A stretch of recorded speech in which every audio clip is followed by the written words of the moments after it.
ਇੱਕ ਬਾਣੀ ਦਾ ਖਾਸ ਮੁਲਾਕਾਤ ਪ੍ਰੋਗਰਾਮ ਦੇਖਣ ਵਾਲੇ ਸਾਰੇ ਹੀ ਦਰਸ਼ਕਾਂ ਨੂੰ ਤੁਹਾਡੇ ਆਪਣੇ ਮੇਜ਼ਬਾਨ ਡਾਕਟਰ ਹਰਸਿਮਰਨ ਸਿੰਘ ਵੱਲੋਂ ਵਾਹਿਗੁਰੂ ਜੀ ਕਾ ਖਾਲਸਾ ਵਾਹਿਗੁਰੂ ਜੀ ਕੀ ਫਤਿਹ। ਦਰਸ਼ਕੋ, ਖਾਸ ਮੁਲਾਕਾਤ ਪ੍ਰੋਗਰਾਮ ਅਧੀਨ ਇੱਕ ਬਾਣੀ ਦੀ ਟੀਮ ਦੀ ਇਹ ਕੋਸ਼ਿਸ਼ ਰਹਿੰਦੀ ਹੈ ਕਿ ਅਸੀਂ ਤੁਹਾਨੂੰ ਜੰਮੂ ਕਸ਼ਮੀਰ ਦੀਆਂ ਵੱਖੋ ਵੱਖਰੀਆਂ ਸਿੱਖ ਸ਼ਖਸੀਅਤਾਂ ਦੇ ਰੂਬਰੂ ਕਰਾਉਂਦੇ ਰਹੀਏ।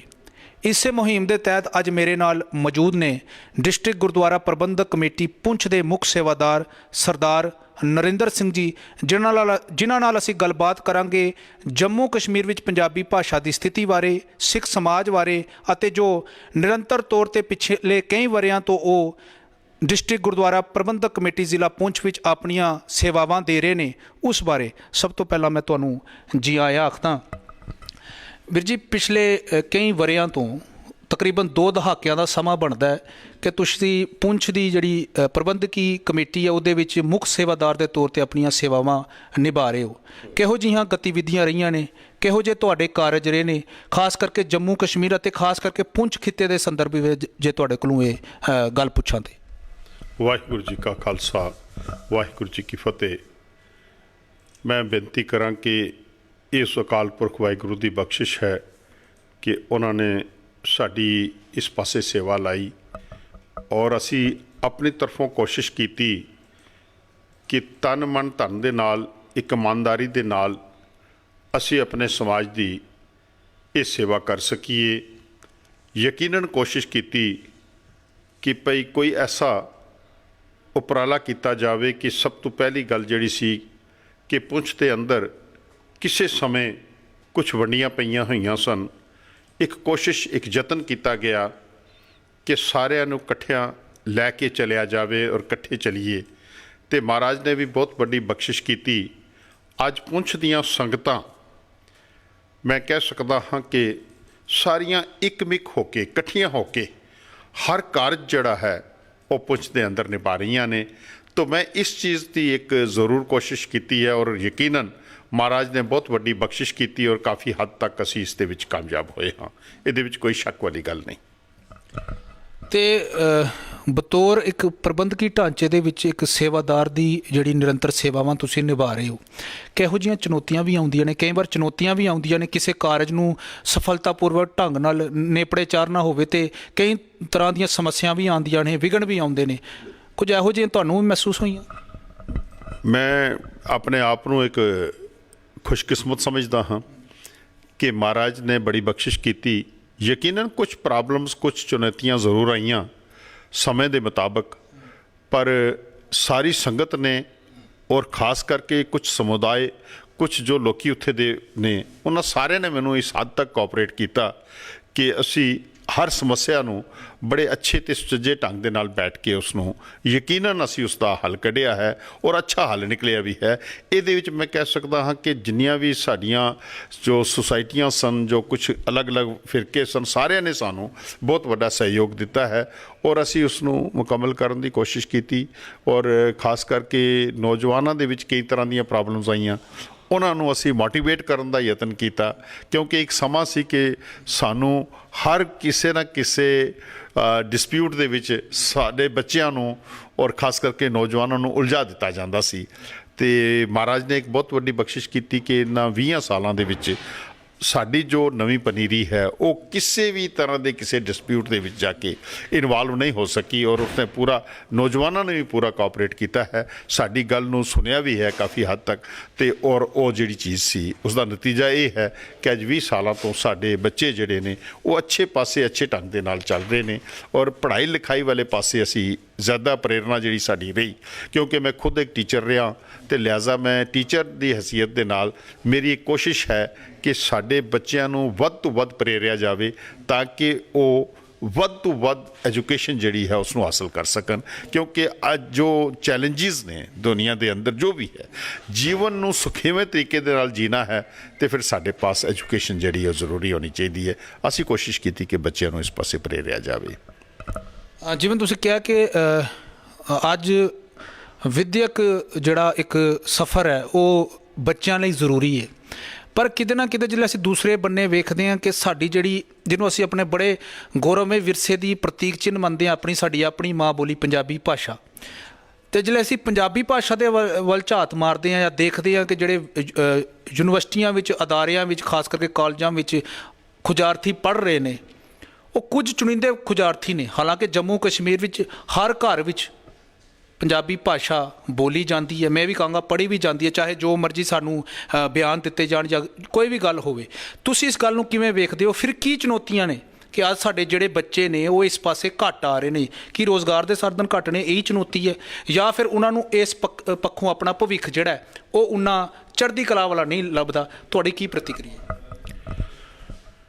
ਮੈਂ ਇਹ ਗੱਲ ਕਹਾਂਗਾ ਕਿ ਇਹਦੇ ਵਿੱਚ ਕੋਈ ਸ਼ੱਕ ਨਹੀਂ ਕਿ ਜੋ ਸਾਡੀ ਸਰਕਾਰਾਂ ਰਹੀਆਂ ਨੇ ਸਾਡੀ ਸਟੇਟ ਦੇ ਅੰਦਰ, ਵਿਸ਼ੇਸ਼ ਤੌਰ 'ਤੇ ਉਹਨਾਂ ਦਾ ਵੀ ਰੋਲ ਕੋਈ ਇੰਨਾ ਪ੍ਰੋਗਰੈਸਿਵ ਨਹੀਂ ਰਿਹਾ ਪੰਜਾਬੀ ਨੂੰ ਲੈ ਕੇ।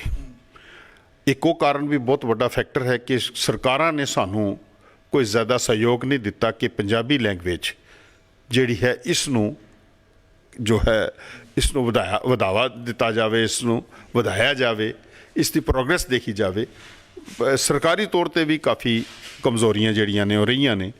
ਦੂਜੀ ਗੱਲ ਹੁਣੇ ਵੀ ਤੁਸੀਂ ਦੇਖ ਸਕਦੇ ਹੋ ਕਿ ਪੰਜਾਬੀ ਇਸ ਲਈ ਵੀ ਇੱਕ ਆਫੀਸ਼ੀਅਲ ਲੈਂਗੁਏਜ ਜਿਹੜੀ ਸੀ, ਬਾਕੀ ਲੈਂਗੁਏਜਿਸ ਨੂੰ ਡਿਕਲੇਅਰ ਕੀਤਾ ਗਿਆ। ਮੈਂ ਨਹੀਂ ਕਹਿ ਰਿਹਾ ਬਾਕੀ ਜੋ ਲੈਂਗੁਏਜਿਸ ਡਿਕਲੇਅਰ ਕੀਤੀਆਂ ਗਈਆਂ ਅਸੀਂ ਉਹਨਾਂ ਦਾ ਸਤਿਕਾਰ ਕਰਦੇ ਹਾਂ, ਕਿਉਂਕਿ ਗੁਰੂ ਕਾ ਸਿੱਖ ਜਿਹੜਾ ਹੈ ਉਹ ਹਰ ਜ਼ੁਬਾਨ ਦਾ ਸਤਿਕਾਰ ਕਰਦਾ ਹੈ, ਕਿਉਂਕਿ ਗੁਰੂ ਗ੍ਰੰਥ ਸਾਹਿਬ ਜੀ ਦੇ ਅੰਦਰ ਹਰ ਕਿਸਮ ਦੀ ਜ਼ੁਬਾਨ ਜਿਹੜੀ ਹੈ, ਲਗਭਗ 24 ਲੈਂਗੁਏਜਿਸ ਜਿਹੜੀਆਂ ਨੇ ਉਹ ਗੁਰੂ ਗ੍ਰੰਥ ਸਾਹਿਬ ਜੀ ਦੇ ਅੰਦਰ ਅੰਕਿਤ ਨੇ, ਦਰਜ ਨੇ, ਤੇ ਅਸੀਂ ਹਰ ਜ਼ੁਬਾਨ ਦਾ ਜੋ ਹੈ ਸਤਿਕਾਰ ਕਰਦੇ ਹਾਂ। ਪਰ ਇੱਕ ਚੀਜ਼ ਜ਼ਰੂਰ ਸਾਨੂੰ ਬੜਾ ਦੁੱਖ ਲੱਗਦਾ ਹੈ ਕਿ ਬਈ ਸਰਕਾਰਾਂ ਨੇ ਪੰਜਾਬੀ ਲੈਂਗੁਏਜ ਦਾ ਸਤਿਕਾਰ ਨਹੀਂ ਕੀਤਾ, ਔਰ ਜੋ ਇਹਦਾ ਇੱਕ ਸਟੇਜ ਸੀ, ਜੋ ਇਹਦਾ ਸਟੇਟਸ ਸੀ, ਉਹ ਸਟੇਟਸ ਜਿਹੜਾ ਉਸ ਨੂੰ ਨਹੀਂ ਦਿੱਤਾ। ਇੱਕ ਪਾਸੇ ਇੱਕ ਤੇ ਇਹ ਇੱਕ ਪੱਖ ਹੈ।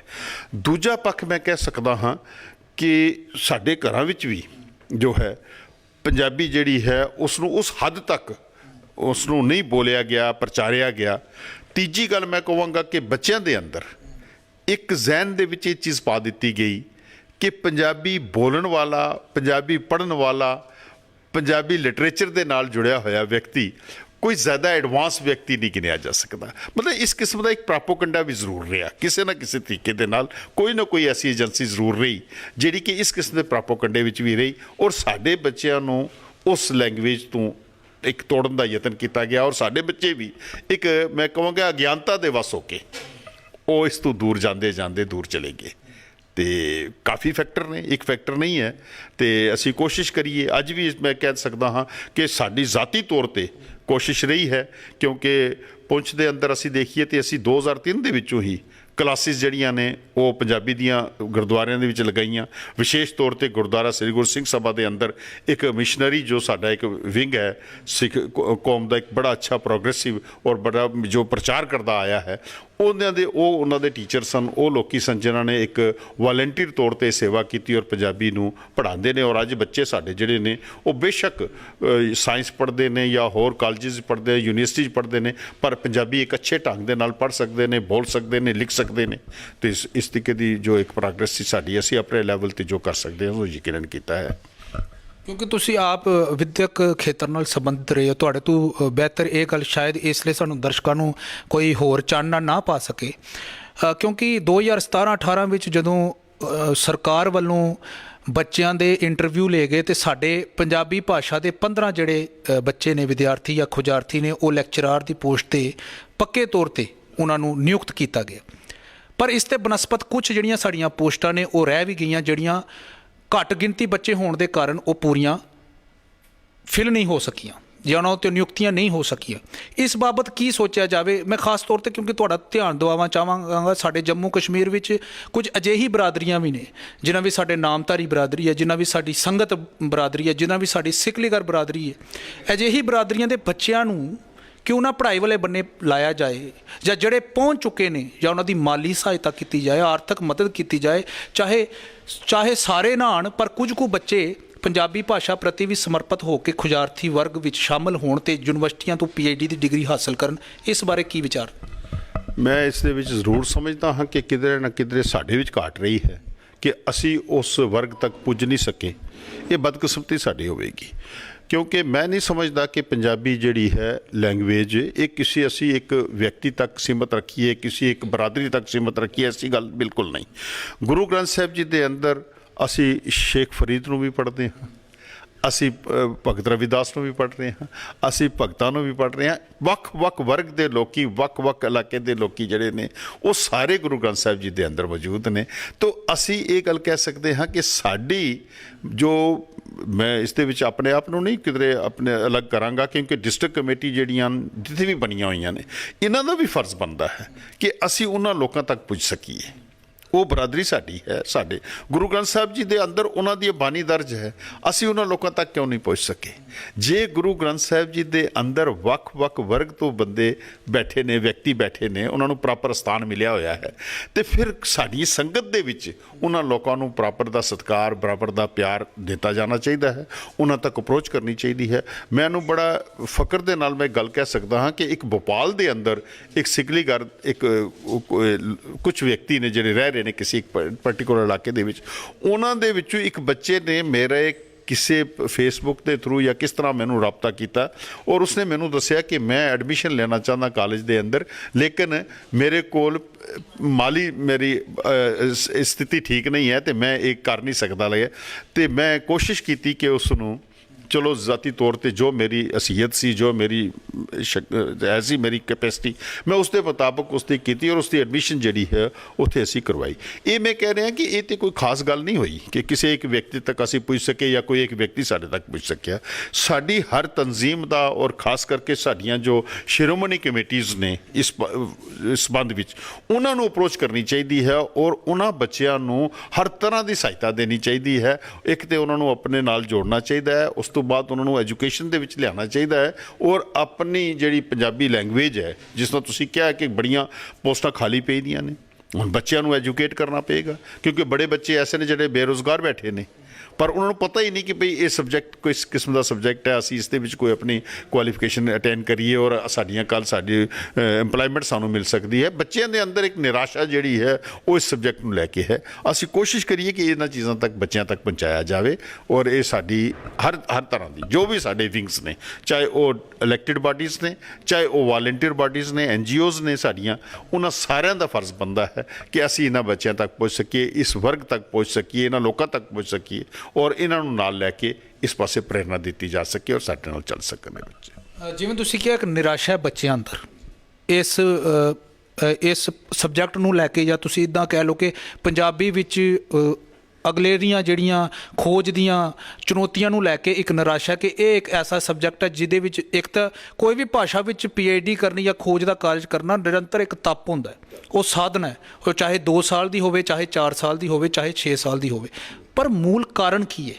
ਕਿਉਂਕਿ ਪੰਜਾਬੀ ਭਾਸ਼ਾ ਨੂੰ ਕਿਸੇ ਖਿੱਤੇ ਵਿਸ਼ੇਸ਼, ਕਿਸੇ ਫਿਰਕੇ ਵਿਸ਼ੇਸ਼, ਕਿਸੇ ਸਮੁਦਾਇ ਵਿਸ਼ੇਸ਼ ਨਾਲ ਜੋੜ ਕੇ ਵੇਖਣਾ ਪੰਜਾਬੀ ਭਾਸ਼ਾ ਲਈ ਇੱਕ, ਮੈਂ ਕਹਾਂਗਾ ਢਹਿੰਦੀ ਕਲਾ ਦੀ ਗੱਲ ਹੋਵੇਗੀ ਜਾਂ ਉੱਚ ਨਰਾਦਰੀ ਵਾਲੀ ਗੱਲ ਹੋਵੇਗੀ, ਇੱਕ ਸਕਾਰਾਤਮਕ ਗੱਲ ਨਹੀਂ ਹੋ ਸਕਦੀ। ਇਸ ਬਾਰੇ ਕੀ ਖਿਆਲ ਹੈ? ਯਕੀਨਨ ਮੈਂ ਇਹ ਗੱਲ ਜ਼ਰੂਰ ਕਹਾਂਗਾ ਕਿ ਪੰਜਾਬੀ ਨੂੰ ਲੈ ਕੇ ਮੈਂ ਇੱਕ ਚੀਜ਼ ਮੈਂ ਸਮਝ ਰਿਹਾ, ਮਹਿਸੂਸ ਕਰ ਰਿਹਾ ਕਿ ਅਸੀਂ ਇਸ ਚੀਜ਼ ਨੂੰ ਇੱਕ ਵਰਗ ਤੱਕ ਜਿੱਥੇ ਜੋੜ ਰਹੇ ਹਾਂ, ਇੱਕ ਤੇ ਸਾਡੀ ਇੱਕ ਬਹੁਤ ਵੱਡੀ ਇੱਕ ਬਦਕਿਸਮਤੀ ਹੋਵੇਗੀ। ਕਿਉਂਕਿ ਹਰ ਵਿਅਕਤੀ, ਇਸ ਲਈ ਦੁਨੀਆ ਦੇ ਅੰਦਰ ਲਗਭਗ 10ਵੇਂ ਨੰਬਰ ਤੇ ਪੰਜਾਬੀ ਲੈਂਗੁਏਜ ਜਿਹੜੀ ਹੈ ਬੋਲੀ ਜਾਂਦੀ ਹੈ। ਤੇ ਹੁਣੇ ਰੀਸੈਂਟਲੀ ਤੁਸੀਂ ਦੇਖਿਆ ਹੋਣਾ ਕਿ ਪਾਕਿਸਤਾਨ ਦੇ ਅੰਦਰ ਇੱਕ ਬਹੁਤ ਵੱਡਾ ਪ੍ਰੋਟੈਸਟ ਕੀਤਾ ਗਿਆ ਕਿ ਪੰਜਾਬੀ ਲਾਗੂ ਕੀਤੀ ਜਾਵੇ, ਪੰਜਾਬੀ ਜ਼ਬਾਨ ਸਾਡੀ ਲਾਗੂ ਕੀਤੀ, ਸਾਡੀ ਪੰਜਾਬੀ ਜ਼ਬਾਨ ਲਾਗੂ ਕੀਤੀ ਜਾਵੇ।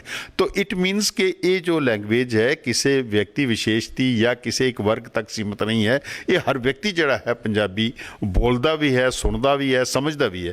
ਔਰ ਲੈਂਗੁਏਜ ਇੱਕ ਐਸੀ ਹੈ ਕਿ ਬੜੀ ਆਸਾਨੀ ਦੇ ਨਾਲ ਇਹ ਸਮਝੀ ਔਰ ਸਮਝਾਈ ਜਾ ਸਕਦੀ ਹੈ। ਤੇ ਮੈਂ ਇਹ ਸਮਝਦਾ ਕਿ ਇੱਕ ਬਦਕਿਸਮਤੀ ਸਾਡੀ ਜ਼ਰੂਰ ਹੈ ਕਿ ਅਸੀਂ ਇਸ ਨੂੰ ਬੇਸ਼ੱਕ ਗੁਰੂ ਗ੍ਰੰਥ ਸਾਹਿਬ ਜੀ ਦੇ ਨਾਲ ਜੋੜਦੇ ਹਾਂ ਕਿ ਬਈ ਗੁਰੂ ਗ੍ਰੰਥ ਸਾਹਿਬ, ਪਰ ਅਸੀਂ ਮਾਡਰਨ ਐਜੂਕੇਸ਼ਨ ਨੂੰ ਬਹੁਤ ਤਰਜੀਹ ਦਿੰਦੇ ਹਾਂ। ਕੋਈ ਸ਼ੱਕ ਵਾਲੀ ਗੱਲ ਨਹੀਂ, ਦੇਣੀ ਵੀ ਚਾਹੀਦੀ ਹੈ ਕਿ ਮਾਡਰਨ ਐਜੂਕੇਸ਼ਨ ਇੱਕ ਬਹੁਤ ਵੱਡੀ ਐਜੂਕੇਸ਼ਨ ਹੈ, ਬੱਚੇ ਨੂੰ ਬੜੀ ਇੱਕ ਸੇਧ ਦਿੰਦੀ ਹੈ ਜ਼ਿੰਦਗੀ ਦੇ ਵਿੱਚ। ਪਰ ਇਹਦੇ ਵਿੱਚ ਕੋਈ ਸ਼ੱਕ ਨਹੀਂ ਕਿ ਗੁਰੂ ਗ੍ਰੰਥ ਸਾਹਿਬ ਜੀ ਨੂੰ ਜਿਸਲੇ ਪੜ੍ਹਿਆ ਜਾਵੇਗਾ, ਇੱਕ ਰਸਮੀ ਤੌਰ ਤੇ ਨਹੀਂ, ਇੱਕ ਰਸਮੋ ਰਿਵਾਜੀ ਤੌਰ ਤੇ ਨਹੀਂ ਕਿ ਬਈ ਇਹ ਰਸਮ ਪੂਰੀ ਕਰ ਲਈ, ਮੈਂ 5 ਬਾਣੀਆਂ ਦਾ ਪਾਠ ਕਰ ਲਿਆ ਜਾਂ ਮੈਂ 3 ਬਾਣੀਆਂ ਦਾ ਪਾਠ ਕਰ ਲਿਆ ਜਾਂ ਮੈਂ ਇਹ ਕਰ ਲਈ, ਉਹ ਨਹੀਂ, ਇੱਕ ਖੋਜੀ ਤੌਰ ਤੇ ਖੋਜ ਕੀਤੀ ਜਾਵੇ। ਤੇ ਜੋ ਮਾਡਰਨ ਐਜੂਕੇਸ਼ਨ ਅੱਜ ਸਾਨੂੰ ਦੱਸ ਰਹੀ ਹੈ, ਪੜ੍ਹਾ ਰਹੀ ਹੈ, ਐਸੇ ਸਿਧਾਂਤ, ਐਸੇ ਕਨਸੈਪਟਸ ਜਿਹੜੀਆਂ ਨੇ ਉਹ ਗੁਰੂ ਗ੍ਰੰਥ ਸਾਹਿਬ ਜੀ ਦੇ ਅੰਦਰ ਅੱਜ ਨਹੀਂ 550 ਸਾਲ ਪਹਿਲੇ ਦਰਜ ਨੇ। ਇਹਨਾਂ ਨੂੰ ਸਮਝਣਾ ਪਵੇਗਾ ਸਾਨੂੰ, ਇਹ ਚੀਜ਼ਾਂ ਸਾਨੂੰ ਸਮਝਣੀਆਂ ਪੈਣਗੀਆਂ, ਇਹਨਾਂ ਨੂੰ ਜੋੜਨਾ ਪਵੇਗਾ, ਇੱਕ ਕੋਰਿਲੇਸ਼ਨ ਜਿਹੜਾ ਹੈ ਉਹ ਡਿਵੈਲਪ ਕਰਨਾ ਪਏਗਾ ਕਿ ਮਾਡਰਨ ਐਜੂਕੇਸ਼ਨ ਤੇ ਗੁਰੂ ਗ੍ਰੰਥ ਸਾਹਿਬ ਦੀ ਟੀਚਿੰਗ ਦੇ ਵਿੱਚ ਕਿਸ ਕਿਸਮ ਦੀ ਇੱਕ ਰਿਲੇਸ਼ਨਸ਼ਿਪ ਹੈ ਆਪਸ ਦੇ ਵਿੱਚ, ਔਰ ਬੜਾ ਐਡਵਾਂਸ ਰਿਲੇਸ਼ਨਸ਼ਿਪ ਹੈ। ਮੈਂ ਛੋਟੀ ਜਿਹੀ ਮਿਸਾਲ ਦੇ ਕੇ ਆਪ ਜੀ ਦੇ ਨਾਲ ਇਸ ਗੱਲ ਨੂੰ ਥੋੜਾ ਹੋਰ ਕਰਨਾ ਚਾਹਾਂ ਕਲੀਅਰ ਕਿ ਅਸੀਂ ਅੱਜ ਦੁਨੀਆ ਦੇ ਅੰਦਰ ਇੱਕ ਥਿਊਰੀ ਪੜ੍ਹਾ ਰਹੇ ਹਾਂ ਜਿਸ ਨੂੰ ਅਸੀਂ ਕਹਿੰਦੇ ਹਾਂ ਬਿਗ ਬੈਂਗ ਥਿਊਰੀ। ਬੜੀ ਆਮ ਪੜ੍ਹਾਈ ਜਾਂਦੀ ਹੈ, ਬੜੇ ਬੱਚੇ ਪੜ੍ਹਦੇ ਨੇ, ਹਰ ਬੱਚਾ ਸਮਝਦਾ ਇਸ ਥਿਊਰੀ ਨੂੰ। ਇਸ ਥਿਊਰੀ ਦੇ ਮੁਤਾਬਕ ਇਹ ਗੱਲ ਕਹੀ ਜਾਂਦੀ ਹੈ ਕਿ ਬਈ ਇੱਕ ਸਪੇਸ ਦੇ ਅੰਦਰ, ਯੂਨੀਵਰਸ ਦੇ ਅੰਦਰ ਇੱਕ ਬਲਾਸਟ ਹੋਇਆ, ਔਰ ਬਲਾਸਟ ਤੋਂ ਬਾਅਦ ਇਹ ਸਾਰਾ ਕੁਝ ਜੋ ਵੀ ਹੈ ਧਰਤੀ ਤਾਰੇ ਸਤਾਰੇ ਜੋ ਚੀਜ਼ਾਂ ਬਣੀਆਂ ਨੇ। ਹੁਣ ਦੇਖੋ ਕਿ ਇਹ ਚੀਜ਼ ਜਿਹੜੀ ਹੈ ਅੱਜ ਪੜ੍ਹਾਈ ਜਾ ਰਹੀ ਹੈ, ਇਹ ਅੱਜ ਦੀ ਗੱਲ ਹੈ, ਮਾਡਰਨ ਐਜੂਕੇਸ਼ਨ ਦੀ ਗੱਲ ਹੈ, ਮਾਡਰਨ ਸਾਇੰਸ ਦੀ ਗੱਲ ਹੈ। ਤੇ ਜੇ ਦੂਜੇ ਪਾਸੇ ਗੁਰੂ ਨਾਨਕ ਦੀ ਫਿਲਾਸਫੀ ਨੂੰ ਪੜ੍ਹਿਆ ਜਾਵੇ ਤੇ ਬੜੇ ਸਪਸ਼ਟ ਲਫ਼ਜ਼ਾਂ 'ਚ ਲਿਖਿਆ ਹੈ ਕਿ ਕੀਤਾ ਪਸਾਓ ਏਕੋ ਕਵਾਓ ਤਿਸ ਦੇ ਹੋਏ ਲਖਦੇ ਰਹੋ। ਤੇ ਸਾਨੂੰ ਇਹ ਚੀਜ਼ਾਂ ਸਮਝਣੀਆਂ ਪੈਣਗੀਆਂ, ਜੋੜਨੀਆਂ ਪੈਣਗੀਆਂ ਕਿ ਭਾਈ ਇਹ ਇੱਕ ਐਸਾ ਲਿਟਰੇਚਰ ਹੈ, ਇੱਕ ਐਸੀ ਜ਼ਬਾਨ ਹੈ ਜਿਹਦੇ ਅੰਦਰ ਬਹੁਤ ਵੱਡੇ ਵੱਡੇ ਕਨਸੈਪਟ ਜਿਹੜੇ ਨੇ, ਉਹ ਮੈਂ ਕੇਵਲ ਇੱਕ ਐਗਜ਼ਾਮਪਲ ਤੁਹਾਨੂੰ ਦਿੱਤੀ ਹੈ, ਬੇਅੰਤ ਮਿਸਾਲਾਂ ਨੇ, ਬੜੇ ਸ਼ਬਦ ਐਸੇ ਨੇ ਜਿਨ੍ਹਾਂ ਨੂੰ ਸਮਝਿਆ ਜਾ ਸਕਦਾ ਹੈ ਔਰ ਪੜ੍ਹਿਆ ਜਾ ਸਕਦਾ ਹੈ। ਤੇ ਇਸ ਚੀਜ਼ ਨੂੰ ਅਸੀਂ ਸਮਝਣ ਦੀ ਕੋਸ਼ਿਸ਼ ਕਰੀਏ, ਕੋਰਿਲੇਟ ਕਰੀਏ, ਬੱਚਿਆਂ ਦੇ ਅੰਦਰ ਇਹ ਅਵੇਕਨਿੰਗ ਪੈਦਾ ਕਰੀਏ, ਅਵੇਅਰਨੈਸ ਪੈਦਾ ਕਰੀਏ ਕਿ ਭਈ ਇਹ ਲੈਂਗੁਏਜ ਕਿਸ ਕਿਸਮ ਦੀ ਲੈਂਗੁਏਜ ਹੈ, ਕਿਸ ਹੱਦ ਤੱਕ ਬੋਲੀ ਜਾਂਦੀ ਹੈ, ਔਰ ਕਿੰਨੀ ਮਿਠਾਸ ਇਸ ਦੇ ਅੰਦਰ ਹੈ, ਔਰ ਕਿਹੜੀ ਕਿਹੜੀ ਕਨਸੈਪਟ ਇਸ ਜ਼ੁਬਾਨ ਦੇ ਵਿੱਚ ਬਿਆਨ ਕੀਤੀ ਗਈ ਹੈ, ਇਸ ਨੂੰ ਸਮਝਣ ਦਾ ਯਤਨ ਕੀਤਾ ਜਾਵੇ। ਤੁਸੀਂ ਇੱਕ ਬੜੀ ਖੂਬਸੂਰਤ ਮੈਂ ਕਹਾਂਗਾ ਸੁਝਾਤਮਕ ਇੱਕ ਉਦਾਹਰਨ ਦੇ ਕੇ ਇਸ ਗੱਲ ਨੂੰ ਸਪਸ਼ਟ ਕੀਤਾ ਕਿ ਬੋਲੀ ਦੀ ਮਹੱਤਤਾ ਕਿਸ ਤਰ੍ਹਾਂ ਵੱਧ ਸਕਦੀ ਹੈ, ਸਾਹਿਤ ਦੀ ਮਹੱਤਤਾ ਕਿਸ ਤਰ੍ਹਾਂ ਵੱਧ ਸਕਦੀ ਹੈ।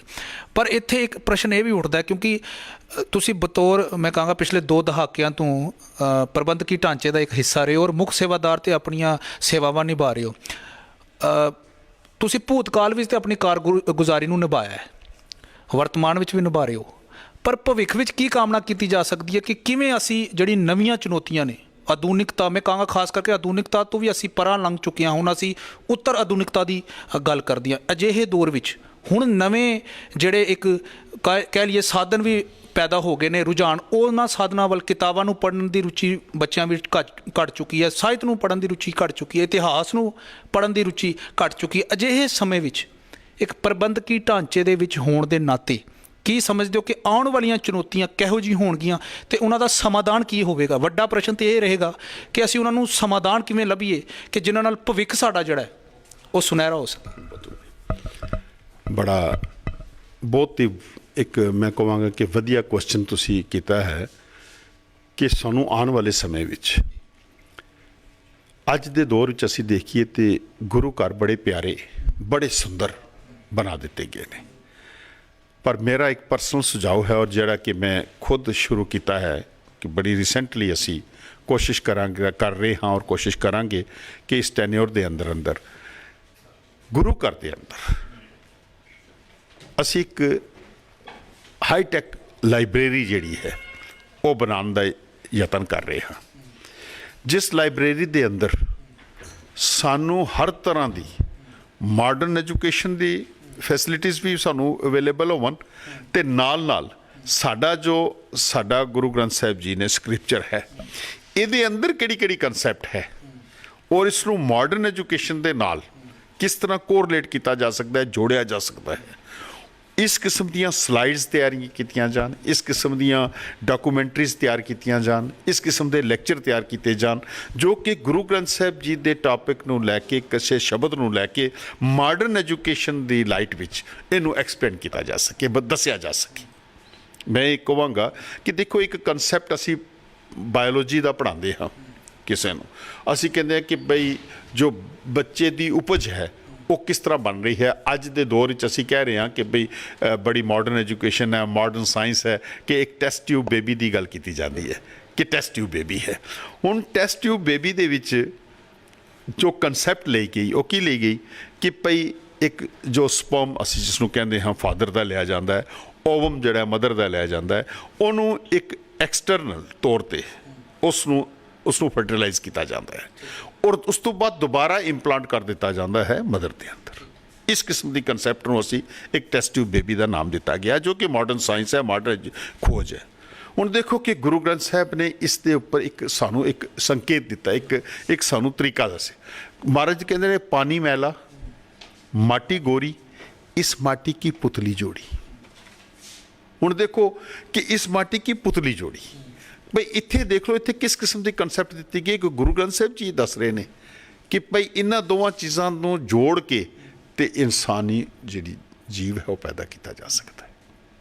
ਤੇ ਮੈਂ ਸਮਝਦਾ ਹਾਂ ਕਿ ਅਗਰ ਇਸ ਕਿਸਮ ਦੀ ਖੋਜ ਕੀਤੀ ਜਾਵੇ, ਇਸ ਸ਼ਬਦ ਨੂੰ ਇਸ ਢੰਗ ਦੇ ਨਾਲ ਪੜ੍ਹਿਆ ਜਾਵੇ, ਮਾਡਰਨ ਐਜੂਕੇਸ਼ਨ ਦੇ ਲਾਈਟ ਵਿੱਚ ਇਸ ਨੂੰ ਸਮਝਣ ਦਾ ਯਤਨ ਕੀਤਾ ਜਾਵੇ, ਸਾਨੂੰ ਬਹੁਤ ਵੱਡੀਆਂ ਵੱਡੀਆਂ ਕਨਸੈਪਟਸ ਜਿਹੜੀਆਂ ਨੇ ਉਹ ਇੱਥੇ ਆ ਕੇ ਕਲੀਅਰ ਹੋਣਗੀਆਂ ਕਿ ਵਾਕਿਆ ਅੱਜ ਤੋਂ 550 ਸਾਲ ਪਹਿਲਾਂ ਸਾਨੂੰ ਬਹੁਤ ਕੁਝ ਸਮਝਾਉਣ ਦਾ ਯਤਨ ਕੀਤਾ। ਇੱਕ ਬਦਕਿਸਮਤੀ ਸਾਡੀ ਰਹੀ ਕਿ ਅਸੀਂ ਆਪਣੇ ਲਿਟਰੇਚਰ ਤੋਂ ਹਮੇਸ਼ਾ ਟੁੱਟਦੇ ਗਏ, ਆਪਣੇ ਸਿਸਟਮ ਤੋਂ ਟੁੱਟਦੇ ਗਏ।